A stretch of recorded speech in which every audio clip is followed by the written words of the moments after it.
The icy wind of Silesia swept intensely through every corner of Andech's castle on that cold morning in October of the year 1174. The castle's inhabitants, caught up in the hustle and bustle of the early hours of the day, had no idea that a monumental event was about to change forever the history of the Bavarian noble family, and in time all of Europe. In the silence of dawn, the cries of a baby broke the stillness. A little girl, small and fragile, but with a latent strength that no one could foresee, was born. The newcomer was Hedwig, who at that moment was simply a beloved daughter, but who would later be revered as Saint Hedwig, a beacon of faith, hope, and compassion. Hedwig's destiny seemed clear from the beginning, a comfortable life in a privileged environment, filled with the luxuries and honors typical of nobility. However, there was something in her gaze, a mix of tenderness and determination, that from a young age foretold an exceptional life marked by sacrifice and total commitment. As the years went by, this young woman would challenge expectations and imposed limits, dedicating herself to a life of service to others in the name of a faith she was destined to discover and embrace. Hedwig's childhood unfolded in a time when learning and spiritual preparation were a luxury reserved for a few, and the children of nobility grew up aware of their privileged position. Unlike other children her age, for whom life in the castle was filled with games and entertainment, Hedwig showed an insatiable curiosity and a singular devotion to the spiritual from a very young age. Her mother, noticing these qualities, decided to send her to the Benedictine monastery in Kitzingen, a place where knowledge and faith intertwined, and where Hedwig would find a community that encouraged her quest for purpose. "Mother, why must I learn so many things?" young Hedwig often asked the abbess of the monastery. "Because God has great plans for you, my dear," the abbess would reply, affectionately stroking her forehead. The young girl absorbed every lesson as if her life depended on it, soon demonstrating exceptional talent in Latin studies, music, and the arts, but above all, a deep yearning for spiritual connection. In the silent corridors of the monastery, the child found her refuge in long hours of prayer. Sometimes she could be seen kneeling in the chapel well into the night, whispering prayers with fervent intensity. For her, those moments of communion were sacred, a foretaste of a greater calling. By the age of 12, Hedwig was already imposing voluntary fasts and penances that surprised those around her. Despite her youth, it was evident that her faith transcended what she had learned. It was a fire that burned within her and could not be extinguished. At 12, as was customary among noble families of the time, Hedwig was betrothed to Henry, who would later be known as Henry the Bearded, Duke of Silesia. The news was met with joy in the family, as marriage to a duke represented a solid bond that would strengthen both families' influence. However, for Hedwig, marriage was a commitment that went beyond political interests. From the first day, she silently prayed for the strength to be not only a faithful wife, but also a servant of God within her marriage. On her wedding day, Breslau dressed up to welcome the young princess. The bells rang and citizens crowded the streets to see the adorned carriage that carried her to the altar. Upon arriving at the church, Hedwig knelt down and, with closed eyes, whispered a prayer that would define the course of her life. "Lord, allow me to be a good wife and to serve your people with the same dedication with which I serve you." That prayer became her guide and support in the years to come.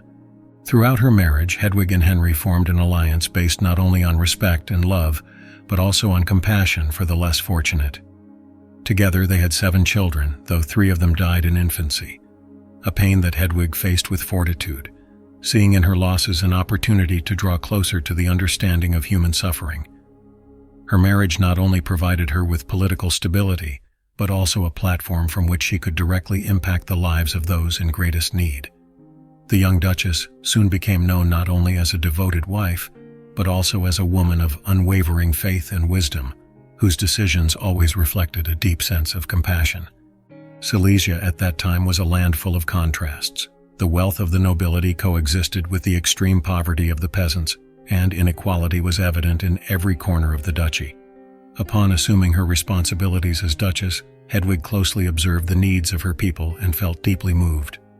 One day, while walking around Breslau, she noticed some of her subjects walking barefoot in the harsh winter, and touched, made a decision that would mark her forever. She says that as long as there is a single poor person without shoes in Silesia, she will not wear them either, the villagers murmured in astonishment. From that day on, the Duchess walked barefoot as an act of solidarity, becoming a living symbol of empathy and sacrifice. Under the joint rule of Hedwig and Henry, Silesia experienced unprecedented transformation. The Duchess promoted the construction of hospitals for the sick, schools for children, and monasteries that served as refuges for the needy. Unlike other rulers, who rarely approached the lives of their subjects, Hedwig preferred to serve the sick and hungry personally, conveying through her actions the love and dedication she felt for them. The streets and fields of Silesia became a testament to her work. Where there had once been despair and desolation, hospitals full of life and monasteries providing homes for the homeless now emerged. Hedwig was not only building physical structures, she was creating a legacy of compassion and social justice. Every corner of the duchy reflected her devotion, and her name began to resonate beyond the borders, becoming a living legend. Amidst her charitable works and compassionate leadership, Hedwig's life was marked by extraordinary events that many would consider miraculous. The unwavering faith and dedication of the Duchess to the welfare of her people seemed to invoke divine intervention, causing nature to respond to her love and devotion.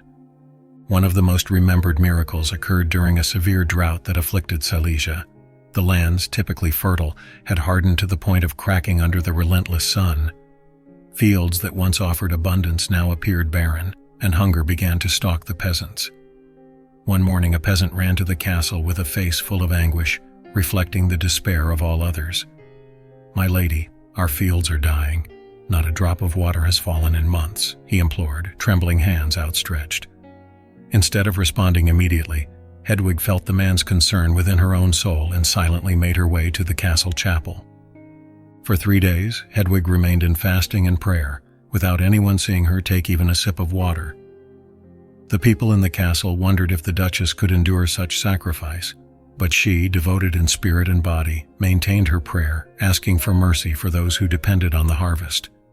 On the 3rd day, as many began to fear for her health, clouds began to cover the sky, and torrential rain fell over Silesia, restoring life to the parched fields. "It is the mercy of God," Hedwig whispered as she left the chapel, her eyes filled with gratitude. This event became a legend passed from mouth to mouth, solidifying her figure as a living saint among her people. Another miraculous event occurred when Hedwig visited a hospital she had ordered to be built, one of her regular visits to the sick whom she cared for with such love. During one of these visits, an epidemic of leprosy had spread in the area, and many feared to approach the infected. However, Hedwig walked among them without hesitation. "I am not afraid of contagion because the love of God is stronger than any disease," she would say, taking the hands of the sick and offering them words of comfort. It is said that several of them were healed at the moment she touched them, although Hedwig always attributed these occurrences to divine mercy and not to herself. This event strengthened the devotion of her people, who saw in her a heavenly intercessor, a figure of purity and love whose faith moved mountains. Although Hedwig's life was an example of dedication and generosity, it was also marked by profound trials that would challenge even the strongest hearts. The death of her children was a heartbreaking wound, and although 3 of her children died in infancy, each loss felt like a blow to the soul of a loving mother. Hedwig, however, found in her faith a way to endure the pain and continue serving her people. She saw in personal sacrifice a way to draw closer to the suffering of others, transforming her pain into a source of deep empathy. The greatest trial, however, came with the death of her son Henry in the Battle of Legnica, an event that shook the entire duchy. Henry, the second of her living children, was a promise for the future of Silesia and a brave leader, admired by both his people and his mother. When the Mongols invaded Eastern Europe, Henry led the forces in a desperate attempt to defend his land. Upon receiving news of his death in battle, Hedwig felt her heart shatter into 1,000 pieces. In the chapel, amidst tears, she was heard praying, "Why, Lord, why did you allow this?" But over time, her prayer changed. "Thy will be done, not mine." Her ability to accept God's will even in the deepest tragedy astonished those around her.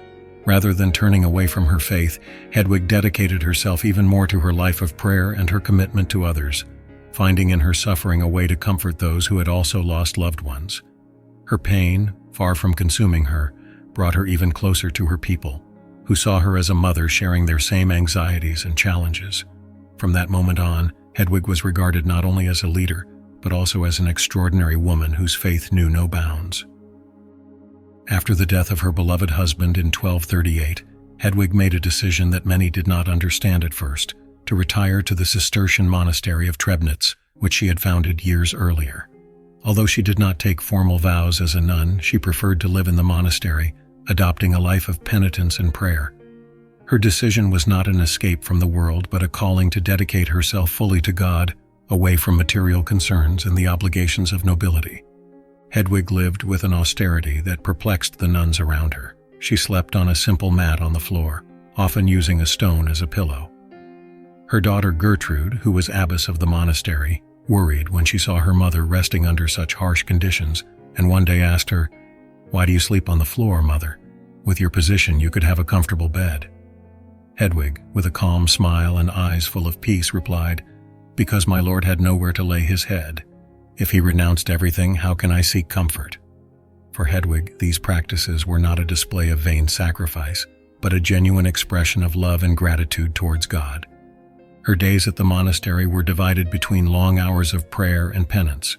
She fasted 3 days a week and dedicated her nights to contemplating the Passion of Christ, believing that in the silence and surrender of each moment, she drew closer to Jesus' sufferings and his immense love for humanity. The nuns watched her in silence, inspired by her devotion and serene humility. For them, Hedwig's presence was a constant reminder of spirituality and the purity of authentic faith. Though her life was marked by pain and sacrifice, Hedwig radiated an inexplicable peace, as if her soul were already in contact with eternity. Her dedication to prayer and her life of penitence became an example to follow. The faithful came to the monastery not only to ask for her intercession, but also to witness the life of a living saint. The devotion surrounding her was palpable, and many believed that merely being near her brought them a sense of peace and comfort. As her life progressed, Hedwig continued to be a figure of faith, love, and sacrifice, inspiring all those who sought in her a model of holiness on earth. Hedwig's spirituality stood out like a deep and silent river, its course remaining steady amid life's storms. Her devotion was particularly centered on the Eucharist and the Passion of Christ, a mystery she contemplated with an intensity that moved those around her. She spent long hours before the Blessed Sacrament, immersed in an inner dialogue that seemed to transport her to another dimension. For Hedwig, there was no greater honor than kneeling in the presence of God, and in those moments of communion she felt that all the burdens of her life found purpose. One afternoon, when a young nun from the monastery asked her about the reason for her intense devotion, Hedwig looked at her tenderly and replied, "It is in the Eucharist that I find Christ in a way that goes beyond words. It is in his presence that I understand the depth of his love and sacrifice." Her dedication was not limited to prayer alone, but also included acts of penance and rigorous fasting as a way to express her gratitude and to share, if only symbolically, in Jesus' suffering. Hedwig meditated daily on the Passion of Christ, reliving in her mind each step, each wound, each drop of blood shed. By remembering Jesus' sufferings, she felt that her own suffering paled in comparison, and this compelled her to redouble her efforts to serve others with unconditional love. For her, each act of charity was an extension of her prayer, a way to bring God's love to the darkest and most needy corners of her duchy. Hedwig understood spirituality as a calling not only to contemplation but also to action, a way to live the message of Christ in fullness. Hedwig's influence transcended the walls of the monastery and the borders of Silesia, extending across generations and territories. During her life, she was a pioneer in the founding of hospitals, monasteries, and schools, institutions that would endure beyond her time and change the destiny of thousands. Her support for education, especially for girls, marked a milestone in an era when female instruction was scarce and undervalued. Hedwig firmly believed in the transformative power of knowledge and the dignity that education bestowed upon every human being. In addition to her educational work, the Duchess was a key figure in mediating political conflicts. On several occasions, she acted as an intermediary between warring feudal lords, convincing both sides to choose peace and avoiding bloodshed. Silesia and Poland owed to Hedwig not only social welfare, but also the political stability that her intervention had provided. For her, peace was a reflection of divine will, and therefore she dedicated her influence to sowing harmony and justice in every corner of her land. Hedwig's cultural impact was also notable. A lover of art and culture, she fostered artistic creation and supported poets, musicians, and painters who found in her patronage an impetus to develop their creativity. The works of art and music that emerged under her patronage not only beautified her duchy, but also became expressions of the faith and fervor she inspired. Thanks to her support, art and culture flourished in Silesia, creating a legacy that endures to this day. Hedwig left an indelible mark, becoming a symbol of compassion, wisdom, and leadership, whose impact would be felt for generations. The autumn of 1243 brought a change in the air, and Hedwig, now elderly and physically weakened, sensed that the end of her earthly life was approaching. Time had left visible marks on her body, but her spirit remained strong, like a flame that neither trials nor years could extinguish. In her final days, Hedwig continued to impart words of wisdom and comfort to those who came to see her, offering hope and faith even in her moments of greatest fragility. One day, while resting in her austere cell surrounded by the nuns of the monastery, she shared her final thoughts, which resonated as an echo of her life dedicated to love and service. "Love can do all things, it transforms all things," she whispered, her voice weak but clear. "Love God above all things, and see His face in every person who suffers." With these words, she reminded her sisters and the people that her legacy was not an accumulation of material works, but an invitation to live with compassion and to find God in one another. On October 15, 1243, surrounded by the Cistercian sisters of Trebnitz, Hedwig departed this world with serenity, leaving behind an immense void, but also an unbreakable spiritual inheritance. Her departure was felt as a great loss, and soon miracles began to manifest near her tomb. People came to her seeking comfort, and many claimed that their prayers were answered in inexplicable ways. Her fame for holiness spread rapidly, and the people of Silesia, along with others from distant lands, began to venerate her as a powerful intercessor. After her death, the name of Hedwig resonated strongly throughout Silesia and beyond.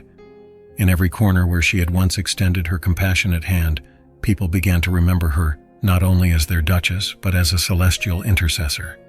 From nobles to peasants, all felt they had lost a mother, a spiritual guide.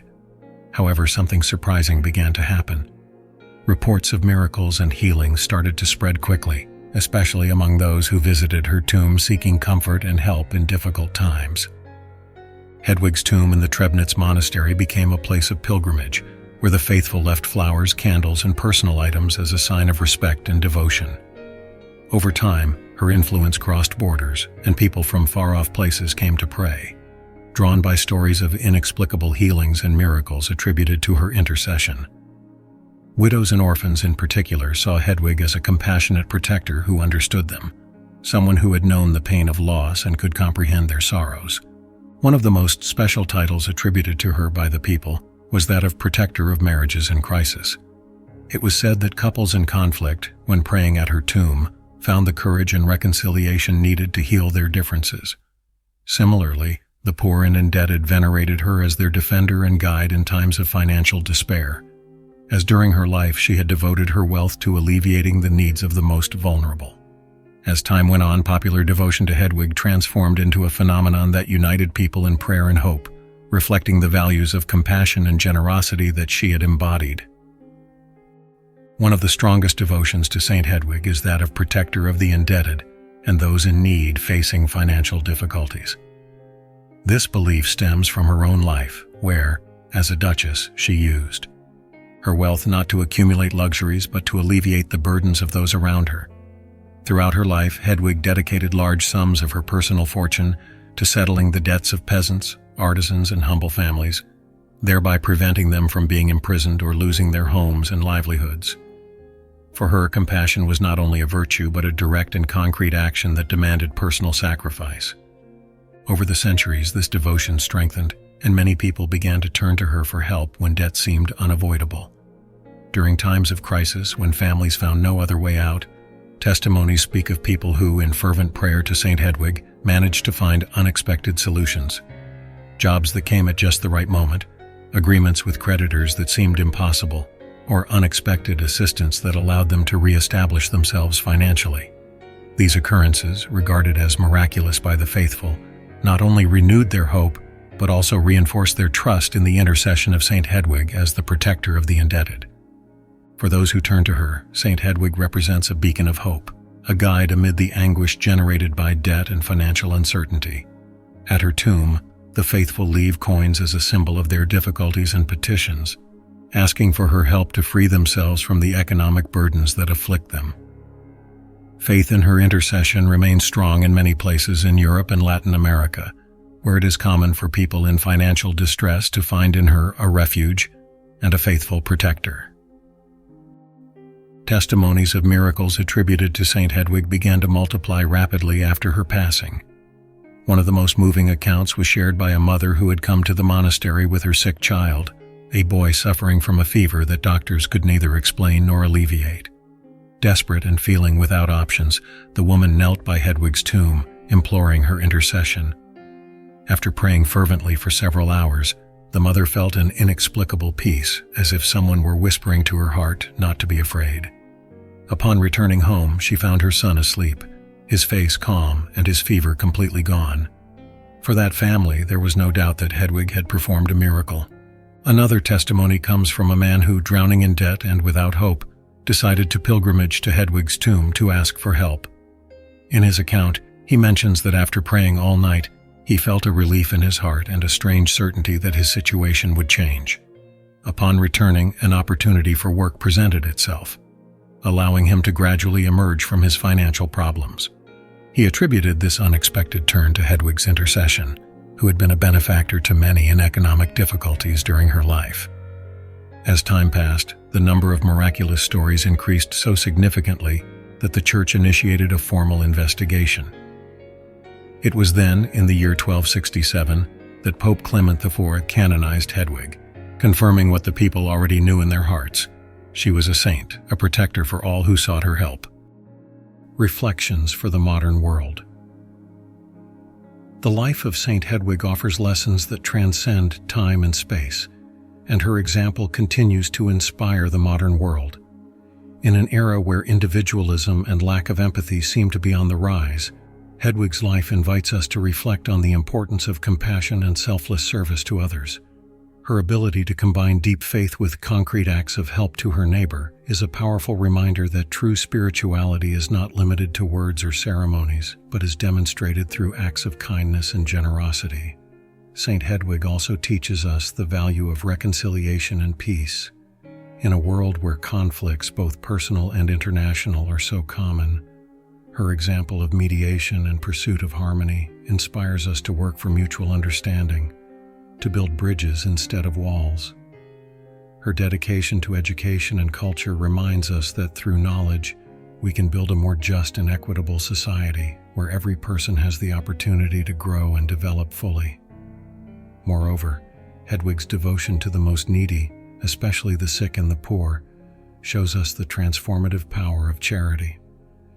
At a time when many face economic and social difficulties, she invites us to be supportive and to lend our aid to those in need. Her life is a call to be light in the darkness, to offer hope where there seems to be only despair. Preparation for prayer. Before we begin our prayer, let us allow the spirit of Saint Hedwig to envelop us and prepare us to connect with her from the depths of our hearts. Let us remember her life, marked by sacrifice and infinite love, and take a moment to contemplate the generosity with which she lived each day, serving others without expecting anything in return. Just as she knelt in prayer, let us also ask for her intercession, trusting that, just as she did in life, she will listen to our supplications and carry our petitions to the throne of God.